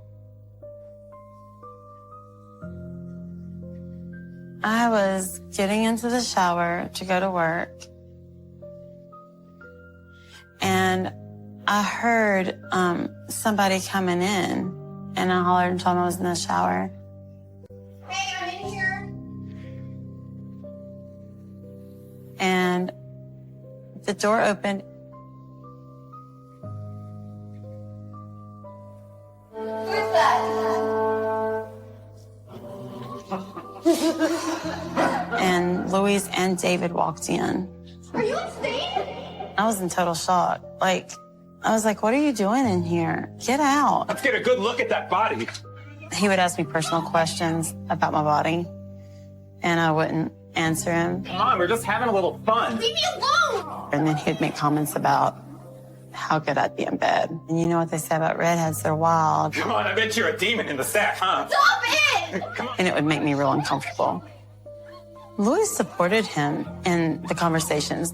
Louise would be like, yeah, I bet she is good in bed. And I would get upset and start crying. Stop it!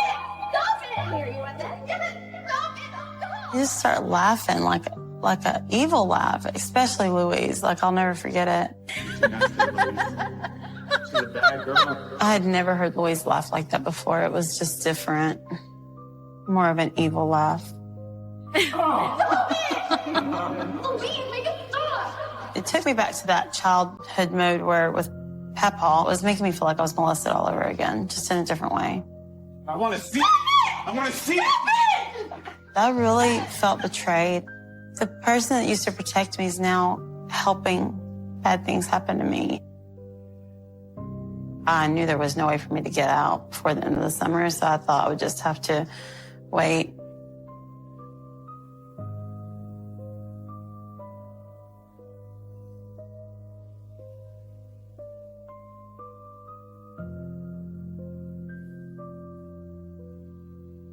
When I would talk to my parents or anyone on the phone, I was not allowed to talk in private. Louise was always sitting right next to me.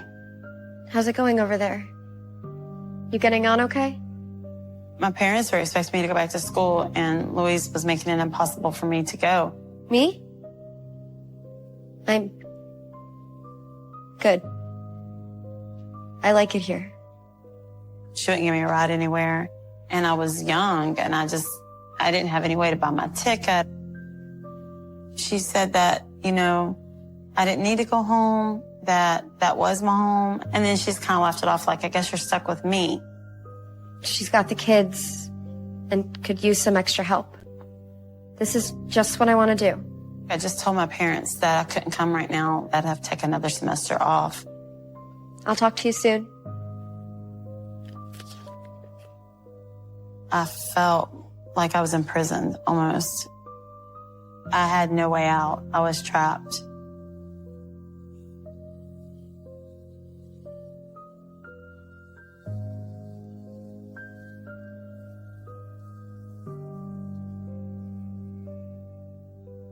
What happened? It was scary because you're really playing with the devil. My life just went from normal to hell, like within a second. When it was time for me to go back to school, they didn't allow me to leave. It was like I was being held prisoner. But at work, I had met a guy named Jonathan, and we started dating. Well, I'm really excited to see this movie with you. I'm excited to go, even though I don't like scary movies. You'll like this one. Anyway, I'll call you later.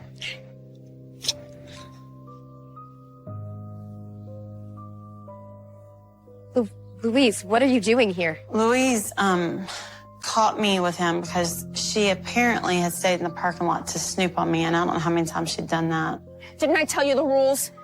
No phone calls, no boyfriends. I am sorry, I just No, I told you there'd be consequences. She was really furious. She was yelling at me. I'm sorry. I told you my rules. You disobeyed me. Why are you yelling at me? You don't respect me? Give me your keys. What? Where am I supposed to go? I don't care, but not home with me. Give me your keys. She locked me out.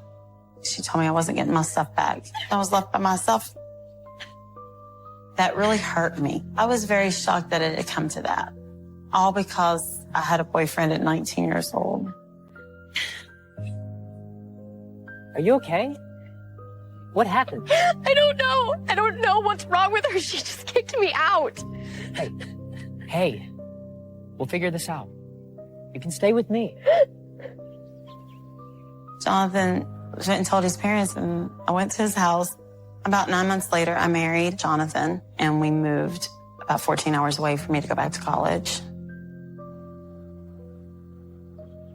I was just so relieved about getting out. I really didn't think about the children at all, like leaving them in that environment or anything. She had 4 when I moved out of her house. But I was young and I just wasn't thinking about anything.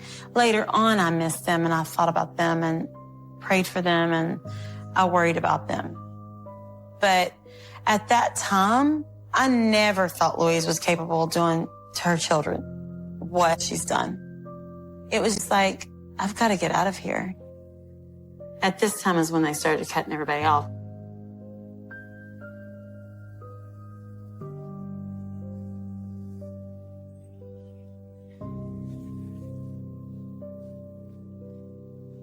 I didn't talk to Louise for a long time. Several years went by. And then by the time I had children, she contacted me. We still had our problems, but we did speak every once in a while, and I did see Louise from time to time. It wasn't the same relationship as it used to be.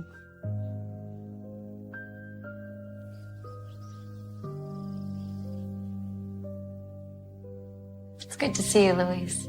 I can't believe how long it's been.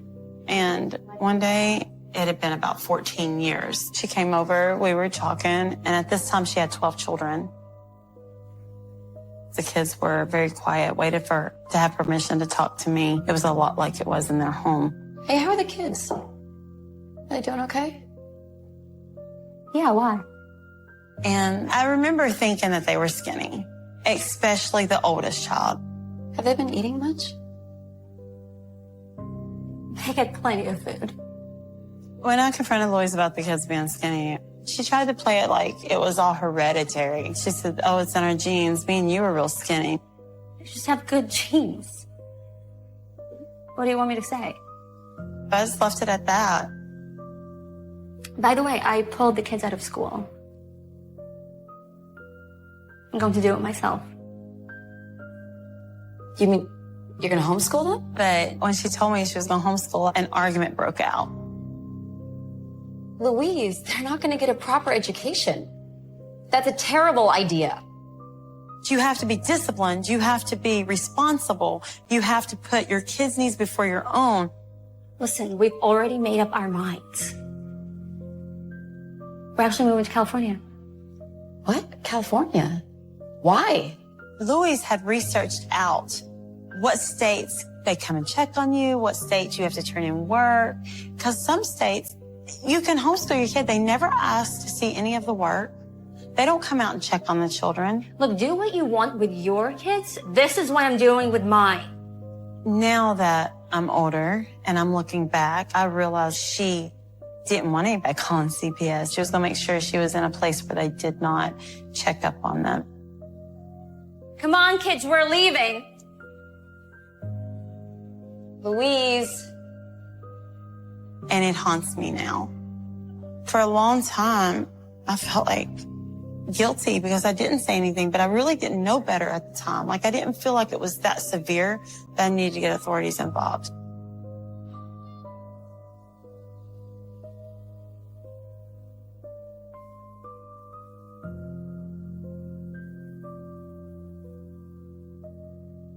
This has been with 12 of the children, the 12 oldest children.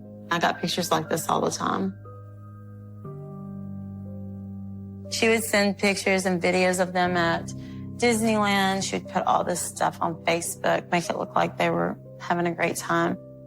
I thought that they were happy and well-fed. I thought over the years that things had gotten better.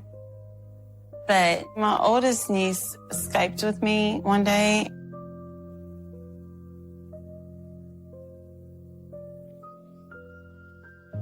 How you doing, honey? I'm okay. By this time, she's like in her upper 20s, but she looks like a 14-year-old kid. But I didn't think of it as being like malnutrition or anything. I just thought that she was just small framed is what I thought. So what's going on? Anything new? Nothing new, just the same old stuff. And she had her hands behind her back and she was just rocking back and forth. And I noticed that Louise was sitting real close to her. Sorry, Aunt Elizabeth, I've got to go. Hello? You could tell that she was scared to answer a lot of the questions. It was just really weird.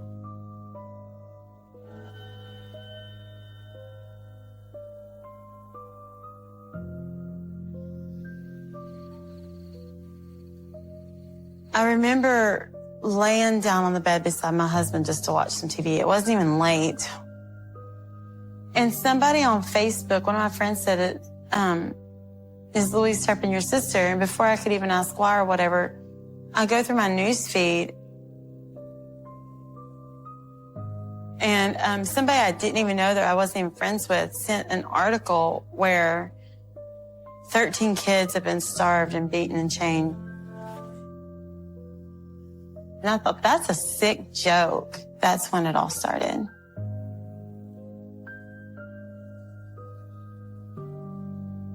I started getting all kinds of Facebook messages asking me if this was my sister. Earlier that day, I got a phone call from a California number that I did not recognize. And they left a voicemail, but I didn't listen to the voicemail right away. I thought it might have been a telemarketer or something. Then I got to thinking, I really should listen to that voicemail. And it was a woman saying, you know, this is Riverside County Jail. It's about your sister. I called the number to the jail, and when they first told me what happened, she said, can you let all the family know because it's hitting national news? On Sunday, January 14, 2018, just before 6 o'clock in the morning, a 17-year-old girl called 911 from a deactivated cell phone and reported that her siblings were being held against their will. The story was that they chained and beat and starved their children. One of my nieces got out, climbed out the window, the bedroom window, after Louise and David went to sleep, and ran down the road with an unactivated cell phone that was in the home and called 911 on it. They say the escape plan had been in the works for 2 years. The teen took one of her siblings with her, but that child got scared and turned back. She didn't even know how to explain where she was. She didn't even know her own address. The police was able to track her and find her, and then she rode back with the police to the house in the car. Investigators arrived, finding the rest of them, 13 in total, starving, emaciated, some chained or padlocked to beds. The deputy that went to the house spoke with me, and he said that Louise and David were in shock because they were asleep when they got there. They had no idea that this 911 call even took place. They were trying to hurry up and get them unchained, but they didn't succeed before the officers got into the home. One of the children at age 12 is the weight of an average 7-year-old. The 29-year-old female victim weighs 82 pounds. None of the victims were allowed to shower more than once a year. None of the victims have seen a doctor in more than 4 years. None of the victims have ever seen a dentist.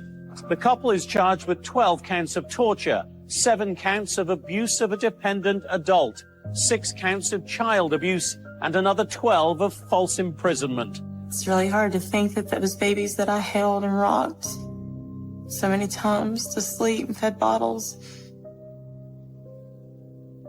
were treated like animals.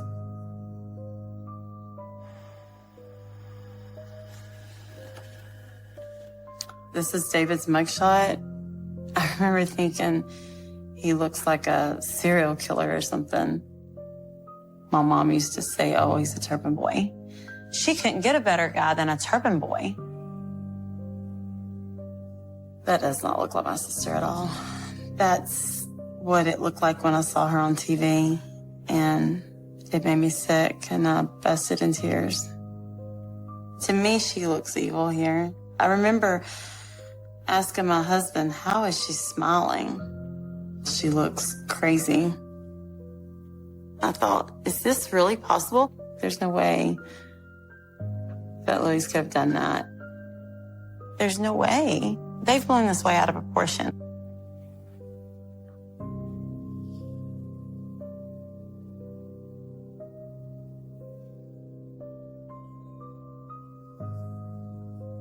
I remember wanting to go to the house to try to convince myself that this is real. And I walked around the house and looked in the windows. And when I looked in the windows, my breath was taken because I saw things. I thought, oh my gosh, Louise is pure evil. It was very, very nasty. And I knew immediately that my sister did a horrendous crime. I needed to see her for myself. I needed to look her in the eyes. And I needed to ask her, what were you thinking? What happened? What went wrong?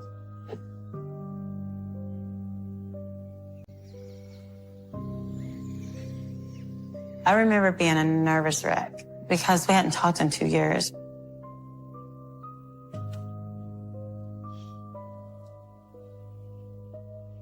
Thanks for coming. It's really great to see you. And she said that she was sorry. I didn't mean to be so awful to you. She said, something went wrong and I wish I could explain it to you, but I've been told to not talk about it. She told me that she loved me and has always loved me, and she knows that's probably hard for me to understand, which it was. I hope you don't believe everything you read in the news. I know the truth. I was there. She never came out and said she didn't do it. She never came out and said she did it either. And she says, I'm not who you think I am. You'll never know who I am unless you give me a chance. What about your kids? Did they have a chance? How I took that is she done it, but there was more to the story than what I knew.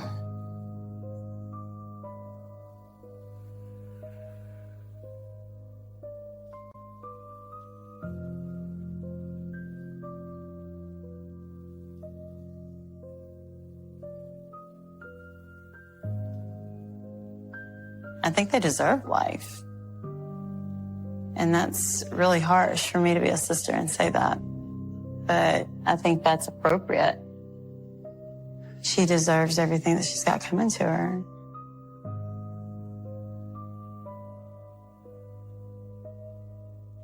My hopes for my nieces and nephews is that they will be able to live a normal life eventually and be able to put all this behind them. And I want them to know that I'll always be there. I want them to know that there is family out there that cares and that they are loved and that not all of us are like their parents.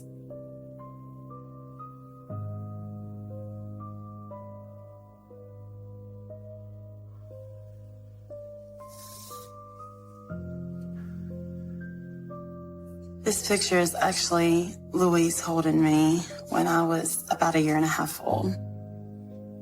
You can see her arms around me like I was her baby and kissing my cheek. It was the greatest moment in the world to me. Why did she protect me so much but she didn't protect her own children? I just don't understand.